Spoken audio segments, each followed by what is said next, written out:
Hi everyone, I'm John C. Morley, the host of the JMOR Tech Talk Show and Inspirations for Your Life.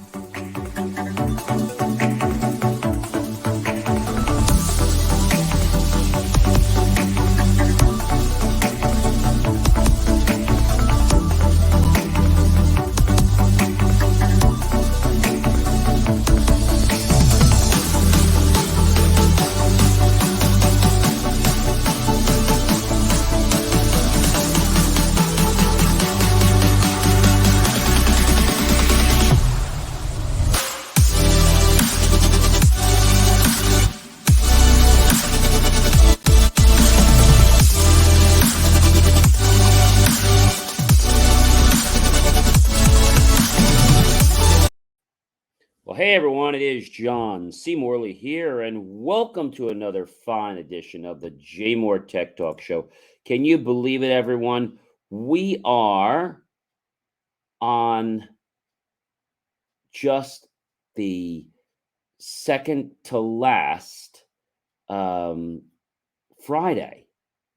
of October. Next week's going to be the 28th. And that's Halloween. That means a week from this coming Monday, the 24th, which is the 31st, will be Halloween. All right. Lots of great information, but new information I want to share with you. Many of you guys know that I am a member of the International Press. I've written for many of my clients. However, I needed to get back into writing for my businesses. So I made a commitment to start doing that last week.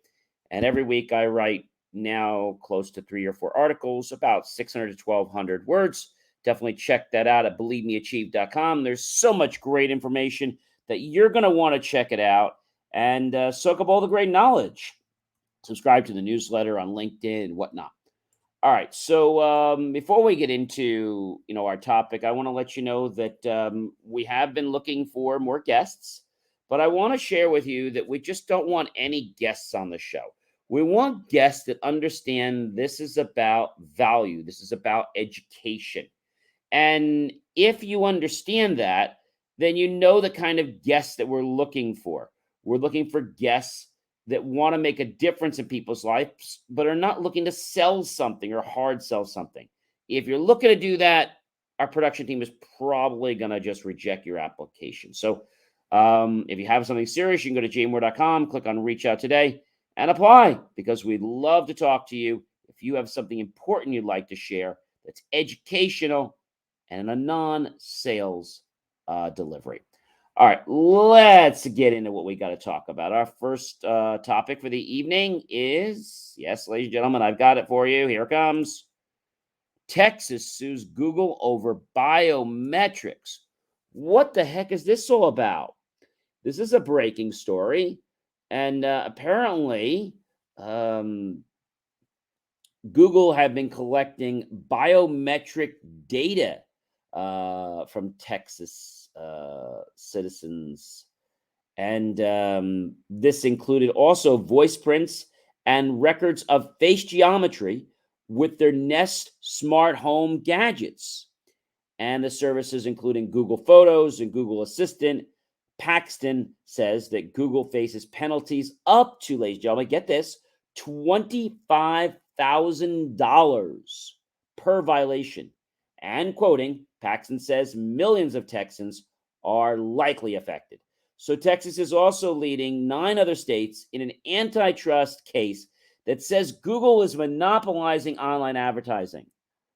I want to quote Paxton once again, and he says that it's another breathless lawsuit. Google spokesperson Jose Castienda said in a statement, "We will set the record straight in the court." Will you really set the record straight, or are you just going to confuse people? I mean, I think that's something that needs to be understood, because if you're setting the record straight, or are you confusing people? Because if you're confusing people, then it's going to be very interesting what happens in court. And I can tell you right now that it's a problem. It is definitely a problem. And I will tell you that people out there are literally going to lie about this. I mean, they're going to lie about it. There's not too much we can do about it, but they're going to lie about it. And when they lie about it, I think it's going to make things harder for a lot of people, right? It's going to make things really hard. And so Google, unfortunately, is a conglomerate, and they're an advertising company. Um, but I've always said to you, when you get something for free, or if you're getting some convenience services, are you aware of the security breaches that may be happening, or the risks and exposure of your PI, your personal information, as well as in the HIPAA market, PHI, personal health information? You see, all these companies care about is big data.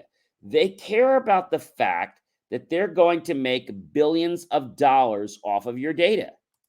I mean, they don't see you as a person, they see you as a number. And that number has a lot of data that they know that they're able to sell to the highest bidder. I think it's terrible. And the Texas Attorney General um, filed a privacy lawsuit against Google this past Thursday, accusing the internet company of collecting Texans' facial and voice recognition information without their explicit consent.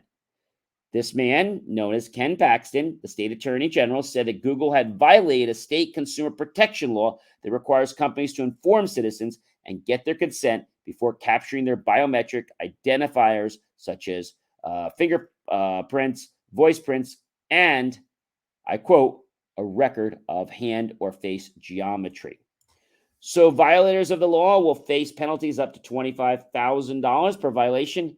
And Mr. Paxton said, and I quote, Google had millions of users in Texans who were potentially affected. So Google seems to be wrong, but we have to wait till the courts obviously handle that. But this isn't the first time, ladies and gentlemen, that Google or Meta or Facebook has gotten in trouble with data.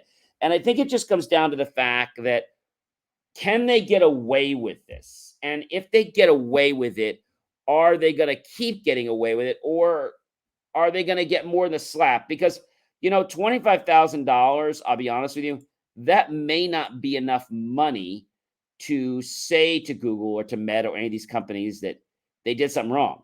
Maybe they need to be fining them, like, not 25,000, but maybe like 10 million or 25 million.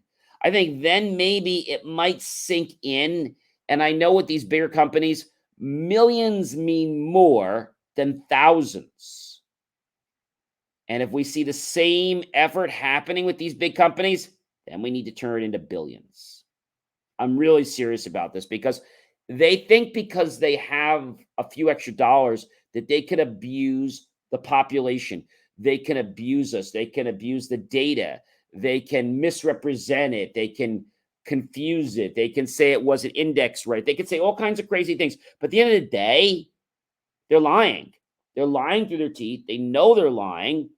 And they have some really great attorneys that are going to manipulate and twist the truth into something that really isn't close to what's going on. So I feel that we as citizens need to send messages to these companies. I think conveniences are great. However, when we use a convenience and we don't know about the privacy policy and we can't trust that privacy policy, we shouldn't use that device. That's really what I have to say. So we'll keep you in the loop to what's happening with the lawsuit against Google from Texans. But like I said, other states I'm sure are gonna follow suit. And you might say to me, John, what other states, besides Texas, are suing Google for exploiting their data? And the question is something that is going to keep changing, because I think more people, Texas has always been a state that's been on top of things like this. Um, Google has had a way of just doing what they want to do, closing an account. They don't have to give reason. A quick story I want to share with you is there's another provider out there. I'm going to tell you the name, eBay. Now, they've changed a lot. And I have to tell you that I went to sell something on eBay and I listed the item and then I listed it with a reserve. Don't do that. Well, they didn't tell me, they didn't give me any warning. And then all of a sudden, I got this bill. So I went online and clicked a button and I got right through to their tech support. And the guy said he was going to waive the bill, no problem. But he said, this is how it works now. I said, well, they should have a more clear indication on the screen that lets me, as the consumer or business owner, know that I'm going to be charged when I use the reserve listing. And reserve basically means that if you don't hit that amount of money, the item is not going to sell, but you're still responsible for that $50 or etc. because of that. So I think that's a big problem. And so about 2 weeks, the item was on there and then it didn't sell. And so they said, okay, I'm going to relist it because, well, when I relisted it, it billed me the $50. I was very unhappy. Within a couple days, I needed to pay that bill. I got a notice saying that the bill was due now. I tried to contact customer support. They said the bill was past due. It was only a day. And once they suspended my account, restricted it, I couldn't contact anyone at their 800 number, anyone. It was like they had this lockdown. So I said, okay, you guys want to play this big boy game? Fine. I'm going to send a letter out to the district attorney general's office and several others. And it took a few weeks, but magically my account got a message the other day saying, thank you for my recent payment. And that was an automated system in the back end that somebody just credited. So I think they operate a little bit in the gray or in the red. Google does it too. Meta does it some too. And they do it because of money and they do it because they're big and they can get away with it. So my message to you about these companies is if you feel that you've been disadvantaged or if they've gone against your rights, just because you can't reach out and pick up a telephone like this, or they don't respond to your emails, write a letter, file a complaint with different authorities, and you're going to see that you're going to get a response. If you don't get a response with that, send a certified letter, send a FedEx letter. They hate that. And the more documentation you have, the more proof you've got if they ever try to send you to collections.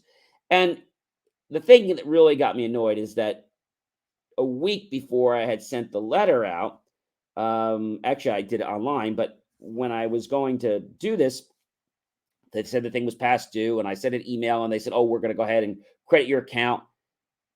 And they never did. It was like you spoke to somebody from another country, and they really didn't do what they said. Now, if that person would have done what they said, my account would have never went into default. So they reinstated my account. Long story short, I'm probably not going to use eBay again. I may once or twice, but I just had such a bad experience with the way they work, and they hound you as soon as the bills due. They want to get paid that day. I mean, it's insane. It's not even a net 30. So I don't know. They're not the site they used to be. So that's just something I want to share with you. And I feel that you as a consumer have a choice to which services you decide to use and not use. So again, we'll keep you in the loop of more things like this, but don't feel that just because somebody hides behind an email or a telephone or a website that you can't get your justice. You absolutely can. All right, another interesting topic I want to share with you tonight. Google was fined $116 million by India's antitrust watchdog for abuse of the Android platform. Wow. Can you believe that? I mean, they're getting hit left, they're getting hit right. India's competition regulator on this past Thursday ordered Alphabet Inc., which is a division of Google, in case you didn't know, to change its approach to its Android platform and fine the U.S. tech company 13.38 billion Indian rupees, or $161.95 million for anti-competitive practices. So I think a lot of these foreign countries are waking up. We, as the United States of America, need to realize that we have more power than we think. If these small, tiny countries and cities are complaining, we have much more power and we could get that and more. So don't let these companies take advantage of you. Don't be somebody says, oh gee, they're $1 billion company, I can never get my just desserts. If you have proof that somebody's done something wrong to you, I don't care whether they're a dollar company or $1 billion company or multi billion dollar company, you need to complain. And if they don't respond, keep going up the chain until you get someone to listen. I mean, that's really what it comes down to. This could be a host of companies, whether it's e-commerce, whether it's a shopping site. It doesn't matter what it is. You just need to be responsive. Even insurance companies pull this game. They don't realize, but then they make a mistake. And if you don't respond at X period of time, guess what? You're suddenly guilty. It's unfair. It's unfair. And what we saw with this motion that happened in this fine is that India is not going to tolerate what Google is doing. Okay. And, they have a sign that says Google for India. All these companies are so good at being politically correct. What does that mean? It means that they say the right things at the right times to make you believe, in other words, to be a con artist in a polite way, to con you into believing that they actually give a darn about you, your business, your life. They don't. And so if they don't care about it and they abuse you, why wouldn't you want to get them fined? I mean, we have to teach these companies a lesson. I think that's the only thing that is going to stop them, because if we keep playing games the way we are, they're going to keep walking over you and I and everyone else we care about so much. So realize that when you're talking to somebody, if you don't get your messages, save them, make sure you hold them accountable. And when you hold them accountable, they're going to slowly come around and not apologize, but they're going to fix the situation. Sometimes they may not even tell you they fixed it. You'll just get an automated message like I did the other day saying, hey, thank you for your payment. I didn't make a payment, right? The right way would have been to say, dear Mr. Morley, we're sorry for the inconvenience that we have caused you. We see that you spoke to several reps, and the one rep promised they were going to refund you. They didn't. Please understand that we're taking care of this right now and we're crediting you, and then bam. But no, they didn't do that. All they did was just send a credit. So yes, they solved the problem, but it's their level of connection to the consumer, to the customer, the client. That's a big, big problem, ladies and gentlemen, a really, really big problem. So when you are taken advantage of, I don't care if it's for $1 or $1 billion, say something, do something, complain, write a letter, okay? Do it online. And if that doesn't work, then you can get to the paper letters. But really do this, because if you start to do this, these companies are going to realize they need to tighten their belts and they need to stop playing games with you. Just because they have a few dollars more than you doesn't mean that they should disrespect you. That's important. And this goes with Amazon. This could be Facebook. This could be Google, PayPal, any of your credit card companies or shopping companies. It goes for everyone. All right. All right. I've got another great topic for you. Meta Oversight Board can now apply a warning screen. Yes, they can apply. They can Meta Oversight Board can now apply warning screens on content. Now you might say to me, John, what the heck is that all about? Well, this has been an issue for a while, but Meta now being able, they call it the board, Meta's board, over they call it an oversight board, now can apply uh, warning screens. And so, what does it really mean in English?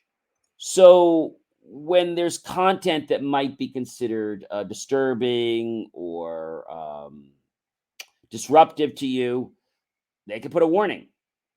And so, Meta Platforms Inc. Independent Oversight Board said just this past Thursday that starting this month, it can decide on applying a warning screen. Okay. Marking content as disturbing or sensitive. And the board, which already has the ability to review your user appeals to remove content, said it would be able to make binding decisions to apply a warning screen when, I quote, leaving up or restoring qualifying content, including photos and videos, respectively.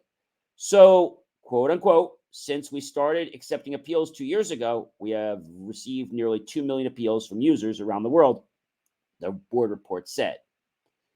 Still quoting, this demonstrates the ongoing demand from users to appeal Meta's content moderation decisions to an independent body, close quote. So I think what this is saying is, hey, Facebook, hey, Google, you're not going to be able to run your own party. So if you don't like it, well, we've got a higher authority that now can be like a governing authority, not so much the government, but a unbiased party that actually is above you and can now put warnings on the screen, and they can even take care of appeals and reverse the situation on decisions where clients weren't treated fairly. So I think that's really cool. The biggest problem I have with a lot of these companies is, they outsource their work, and you get people on the phone. They don't know what they're talking about. They insult you to the nines. They can't even spell your city correctly. And then they tell you got to spend more money. I mean, what idiot is going to do that? That's what they're doing. They're hiring these people to tell you need to spend more money. And when you spend more money, well, then you're going to get results. No, you're not. You're just going to spend more money, and then you're going to be more pissed off, and then you're going to probably leave. I know one time I had a person, when I told them I didn't want to work with them anymore, they called me back and they apologized. And I said, the only way you're going to get me back is if you refund all my money and you give me double so I can spend it on ads. They said, oh, I'm not at liberty to do that. I said, well, I guess our call's over then. Goodbye. You see, those words, goodbye, are very interesting. Now, I'm not saying that to be rude. I'm saying then to put your foot down. If you feel that you're working with a company like that and they're walking all around you and you know where you're going to be and you know where they are right now, and you say, look, this is where we need to be. And if they're not even moving close to it, okay, goodbye. And they're like, well, wait, no, there's no wait. Goodbye. If you can't help me, goodbye. And I think the challenge is, a lot of us, are good natured and we don't really want to scream or yell. And I'm not saying to scream or yell, but what I am saying to do is we need to put our foot down. I had a lady a few weeks ago from an agency, and she was being a little rude. And I said to her, look, I'm not able to help you with that right now. Oh, come on. Oh, come on. Oh, come on. Oh, come on. And finally, I put my foot down. I said, look, I'm putting my foot down now. And then I raised my voice, which I usually don't do. And I say, this is not right. You cannot tell me what I should be doing. I tell you. And if this is the way you're going to treat me, this isn't right. And I'm not going to put up with it. So I think this is the problem. When companies are bigger, they think that they can do what they want, and they think they can name their price. But really, you have more power than you think. All right, let's keep moving on. All right. How many of you remember floppy disks? I don't even know if I have one in my desk. I don't think I do. The closest I have is a CD. But when we think about floppy disks, a floppy disk, you probably remember there were two types of floppy disks. Do you remember that? We had the one which was the 5.5 inch disc, and then we had the 3.5, which is more common in the recent years, and it could store 1.44 megabytes of data. And then we also had the zip drives. You remember the zip disks? Those were so darn bulky, right? They were really, really bulky.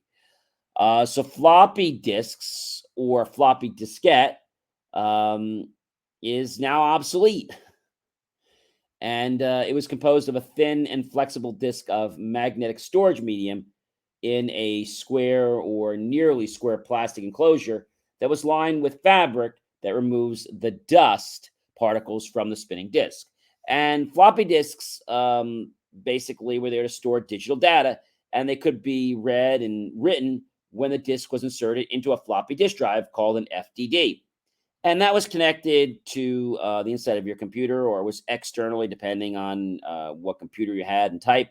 And the first floppy disk invented and made by IBM had a disk diameter of 8 inches, which is 203.2 millimeters, which was just about 5.25 inches. And then 3.5 inches became the ubiquitous form of data storage and transfer into the first years of the 21st century, according to our facts from Wikipedia. Thank you very much. So floppy disks were so common in the late 20th century that many electronic and software programs continued to use the save icons that lock floppy disks well into the 21st century. And floppy disk drives still have limited uses, especially with some legacy industry equipment. So I have a very interesting story I want to share with you, and that is a 1990 relic, the floppy disk, getting a second life at California warehouses. Now you're probably saying, John, who the heck uses floppy disks today, right? Who uses floppy disks? Who still uses floppy disks, if you had to ask that question? Well, anyway, before I answer that, I want to tell you that there's this gentleman, and he is in a California warehouse, and he is the largest collector and seller of floppy disks. He refurbishes them, etc. And he is a bulk supplier of the 3.5 inch floppy disk used to store data in the 1990s. He sells about 500 disks a day, but says he knows his days are numbered and this will not be forever. So his industry is going to eventually, implode because they're not going to be needed anymore. So who still uses floppy disks? Well, I think the question comes is you've got some proprietary pieces of equipment. You got people that are using things like embroidery machines, stuff like that, and other types of very legacy equipment that can't read anything but a floppy disk. That's all they have. And so the BBC estimates that there are more than 20,000 floppy disks would be needed to store the same amount of information that a 32 gigabyte memory stick can. That's pretty amazing, right? And when we think about, who's using them, you've got many industries, like you've got, I told you, you've got the embroiderers, because they didn't have technology that could really, go to this next level. And you might say, well, John, it's so easy. Why don't they just add the technology to their equipment?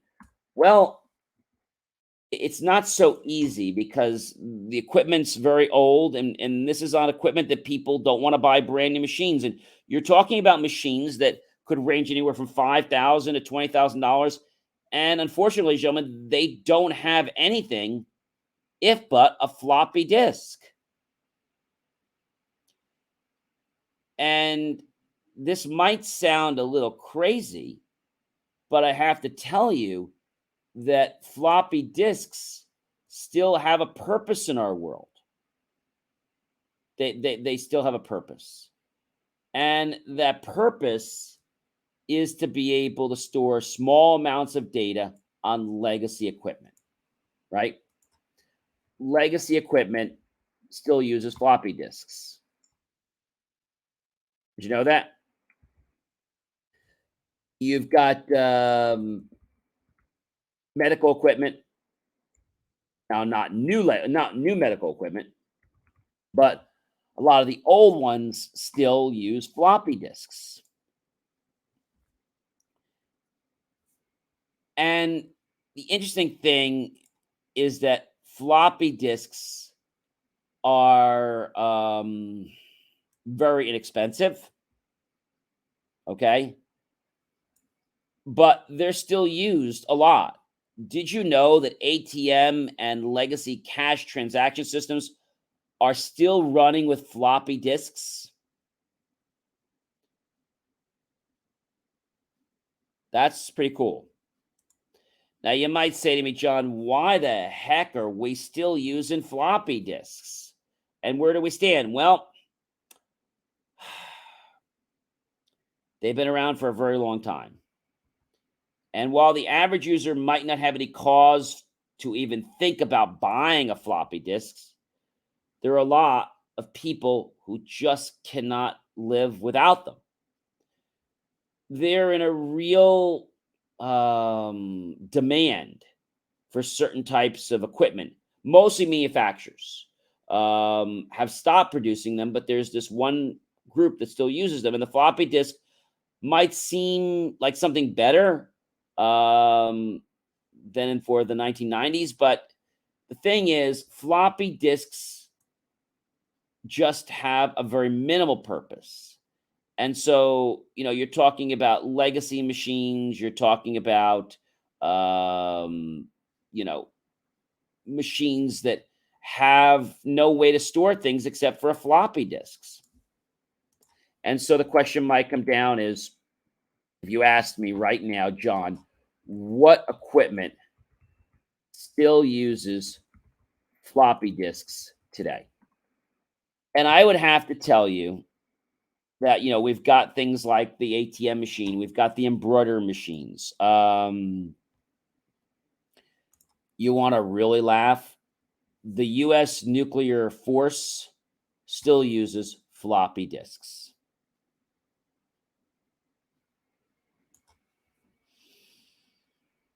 The 8-inch floppy disks. They're using the 8-inch floppy disks to still run the U.S. nuclear weapon system. I think they need to figure out a way to change that. But they're saying that taxpayers have spent $61 billion a year on maintaining aged technologies. Why isn't our government updating this? I mean, what's wrong with them? And it said that it was 3 times more than the investment on modern IT systems. We got a group of people that might know how to do war and how to run the country, but they sure don't know anything about technology. I mean, that's a given, right? Who still uses floppy disks? The report also said, and I quote, the Department of Defense system that coordinated the intercontinental ballistic missiles, nuclear bombers, and tanker support aircraft runs, and I quote, on IBM Series 1 computer,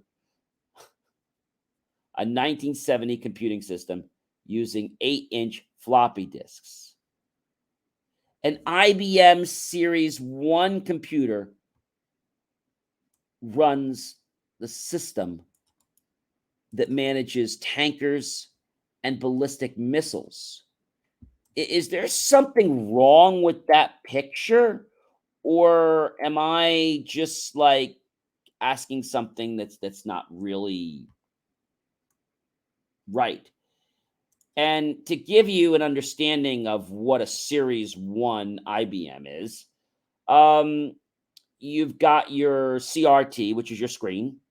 You've got a keyboard that's probably 3 or 4 times the thickness of a regular keyboard, and maybe a little bit longer, not much.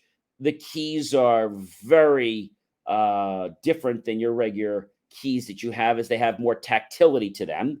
They have very clicky sounds, and they have the storage drive, and then they have the machine that runs it, which is actually, we'll call it the tower, if you will. Well, think about this.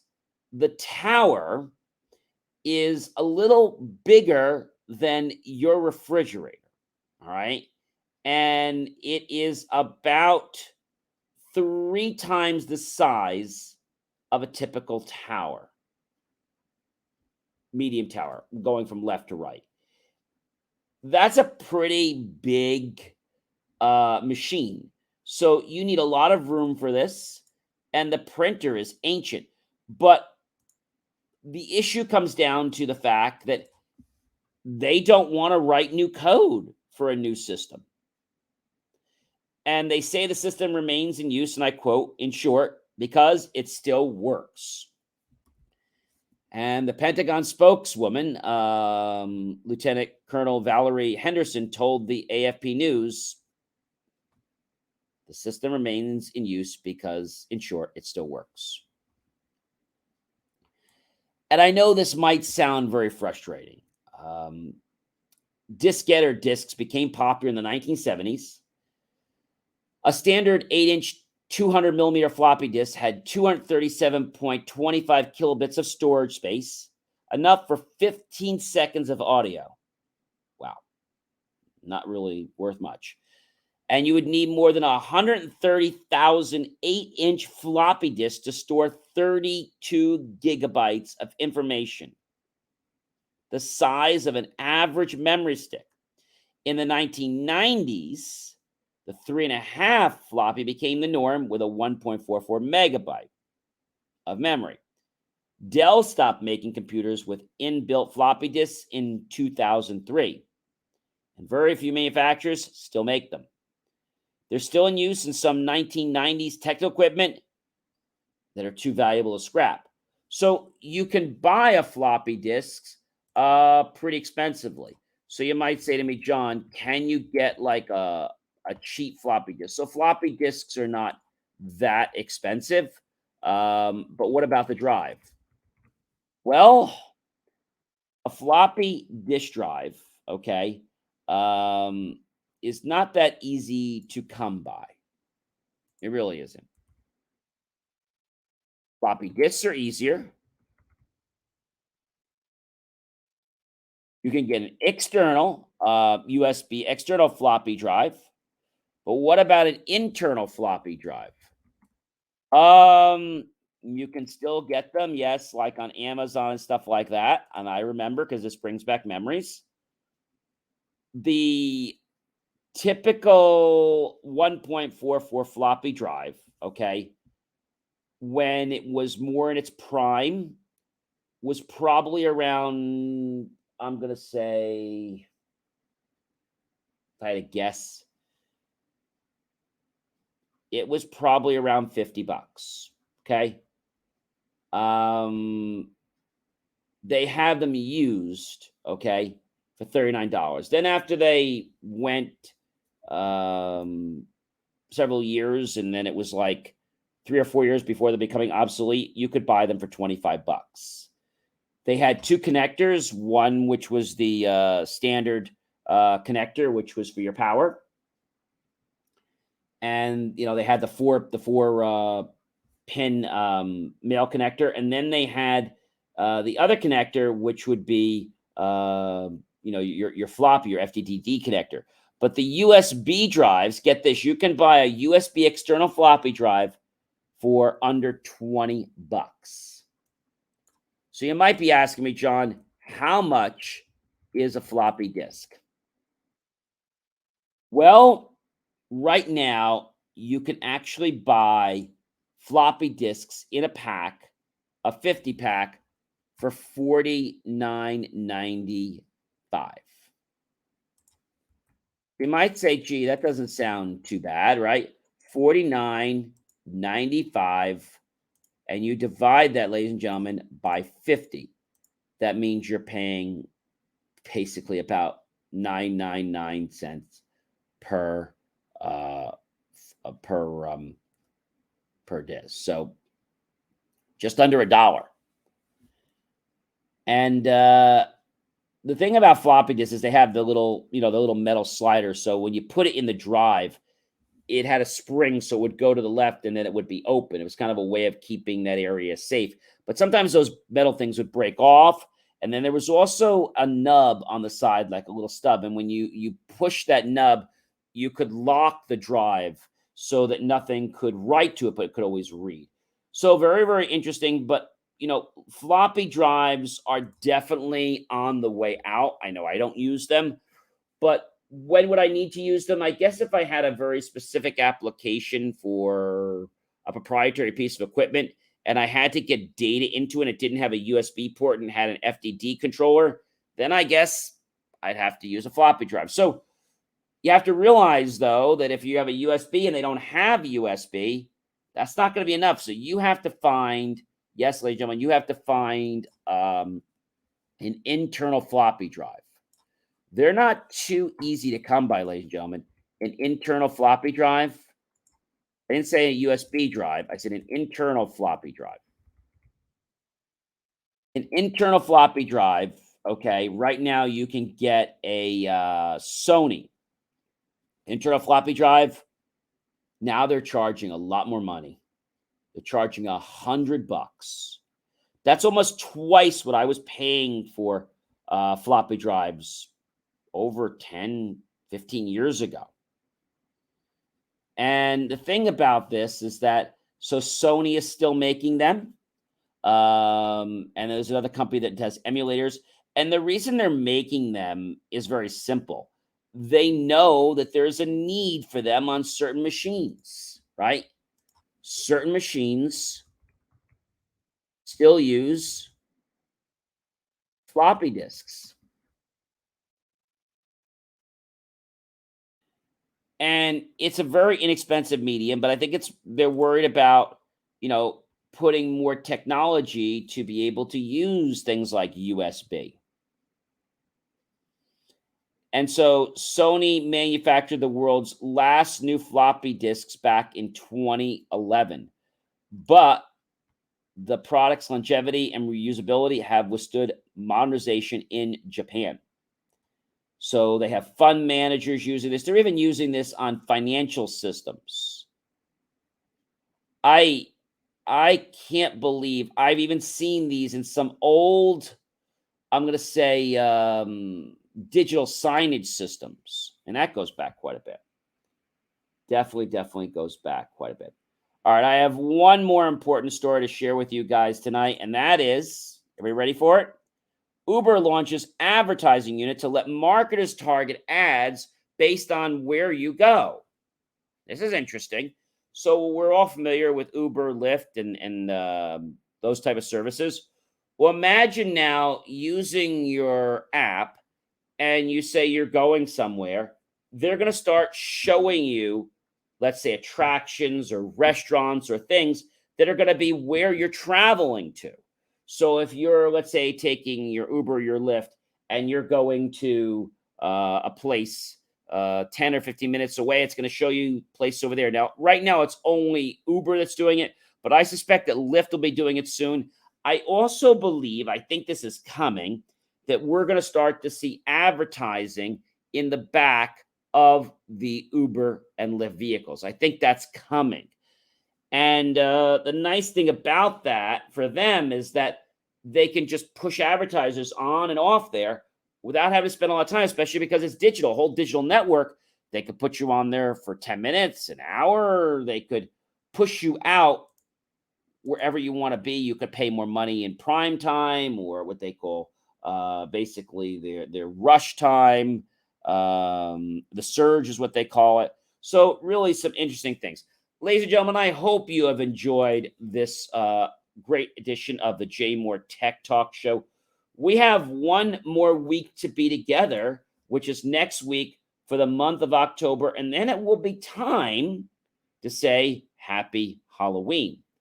In the meantime, I hope if you have not gotten your Halloween costume, that you are either making one or you're going out to buy one, because after all, people of all ages still go trick-or-treating. They still go to parties. It's not just for kids. They now do trunk-or-treats for adults with liquor. All right. It's been a blast being with you. I hope you have gained some new knowledge. Definitely check out believemeachieve.com. There's so much information that you can learn to improve your lives. If you're looking to be a guest, please visit, yes, jmor.com, and reach out to us, fill an application, and apply to become a guest. And if you have something of educational value, there's a very good shot that we'll be inviting you for a pre-interview. And if that goes well, you'll become a guest on our show. Of course, I hope that you'll like, love, and support the channel. Make the choice, ladies and gentlemen, to tag your friends, colleagues, and associates. Share this out with everyone you know. Below the video, please click on that PayPal link and make the choice to help my crew. Buy them a cup of coffee, a watermelon, or a delicious dessert. Either way, we will always be grateful for those pennies and dollars you invest to us one time or every single month to continue to bring you the most amazing, jaw-dropping content about technology and things to improve the quality of your life. I am John C. Morley, serial entrepreneur, your host of the JMOR Tech Talk Show. Until next week, October 28th, I'll see you guys. Remember, be smart and surf safely and use technology as a tool for good and not for bad. Remember to always see your glass half full. And I'll see you on October 28th.